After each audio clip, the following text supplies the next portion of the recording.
దయ ఉంచి మీరు రూలింగ్ ఇవ్వండి అధ్యక్ష. మాటి మాటికి మేము అధికారంలో లేము అధ్యక్ష. అధికారంలో ఉన్నది కిరణ్ సర్కార్, కాంగ్రెస్ సర్కార్, అంతో ఇంతో తెలుగు కాంగ్రెస్ సర్కార్ అని చెప్పొచ్చు. ఎందుకంటే రోషయ్య గారిని సపోర్ట్ చేసింది చంద్రబాబు, కిరణ్ కుమార్ రెడ్డి గారిని సపోర్ట్ చేసింది చంద్రబాబు నాయుడు గారు కాబట్టి. కానీ మాటి మాటికి మేము అధికారంలో ఉండి మేమేదో కేటాయింపులు చేస్తా అన్నట్టుగా తల్లి పిల్ల కాంగ్రెస్ అని చెప్పి మా మీద బుట్ట చల్లడం ఎంతవరకు ధర్మం? మేము అధికారంలోకి ఉన్నామా? మేమేమైనా కేటాయింపులు చేశామా? మరి మాకేం సంబంధం అధ్యక్ష? ఇది కిరణ్ సర్కారుకు అవిశ్వాస తీర్మానంలో మరి మద్దతు తెలిపింది వీళ్ళు, తెలుగు కాంగ్రెస్ కాదా వీళ్ళది? రూలింగ్ ఇవ్వండి అధ్యక్ష. మాటి మాటికి ఈ మాదిరిగా వాళ్ళు చెప్తా ఉండడం కరెక్ట్ కాదు. మేము అధికారంలో లేకపోయినా అధికారంలో ఉన్నట్టు చెప్పడం అన్యాయం అధ్యక్ష. చంద్రబాబు నాయుడు గారు అక్షరాల మొన్న ఎలక్షన్స్ లో 33 మందికి కాంగ్రెస్ వాళ్ళకు టికెట్లు ఇచ్చాడు.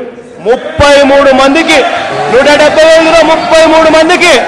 అడగండి ఒకసారి చంద్రబాబు నాయుడు గారిని.